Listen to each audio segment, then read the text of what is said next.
This is my 1965 Simplicity Landlord 101. I've had this for about 2.5 years. It's a machine that I got off of eBay. I saw a picture once on Simple Tractor's website, the original brochure, and I just fell in love with the look of this tractor. It's probably one of the fanciest, prettiest tractors I think they've ever made. And I think what really makes it is this sort of these bug eye lights and sort of an old Dutz Bearcat kind of look to the tractor.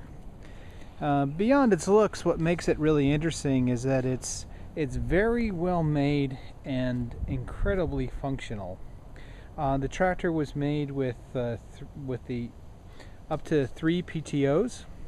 You have one in the front here for operating things like snow blowers and such. You have the mid PTO here, which is for operating sickle bars and mower decks like this one. And I don't have it, but you can get one for in the back here where you can operate tillers and such. The drive setup is a little unusual on these tractors, and it took me quite a while to sort of figure out what's going on. But what's interesting about them is that here we have a Briggs & Stratton cast iron engine. It drives a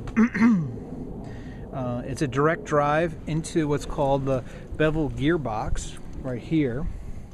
And the bevel gearbox, in turn, sort of breaks out the drive in terms of running accessories like your mid PTO, and for the main drive belt, which drives the transmission here.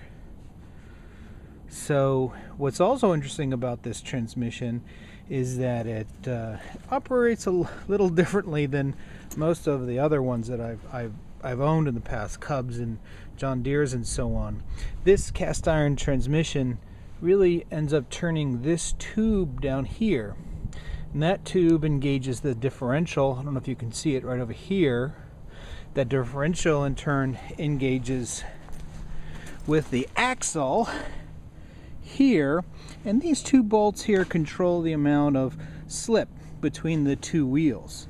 That axle is actually a solid rod that runs through the entire transmission and ends up driving this wheel over here.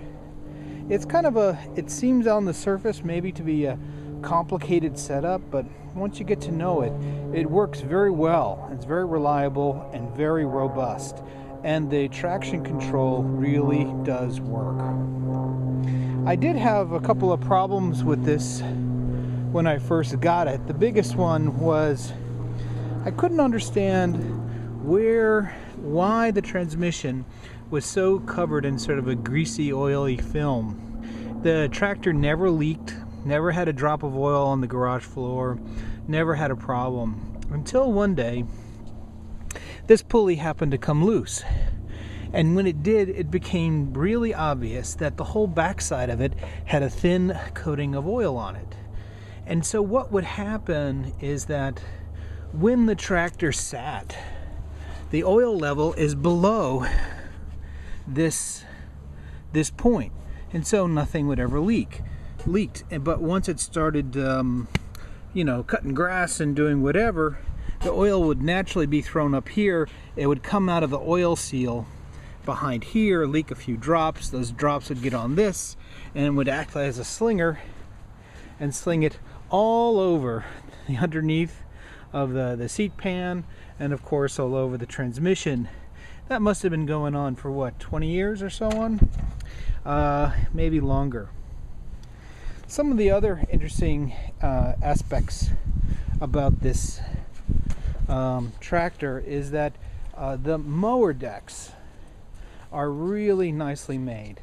They're quite deep, they offer a lot of vacuum, and they all have this strip of rollers in the back so that when you cut the grass, you can cut the grass in patterns. And do striping, which adds a whole new dimension to cutting grass if you enjoy it as much as I do.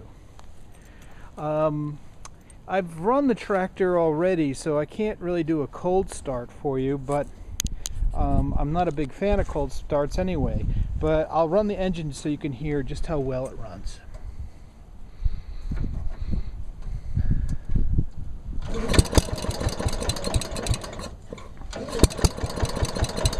Yeah, it'll go.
And there you have it, my 1965 Simplicity Landlord 101.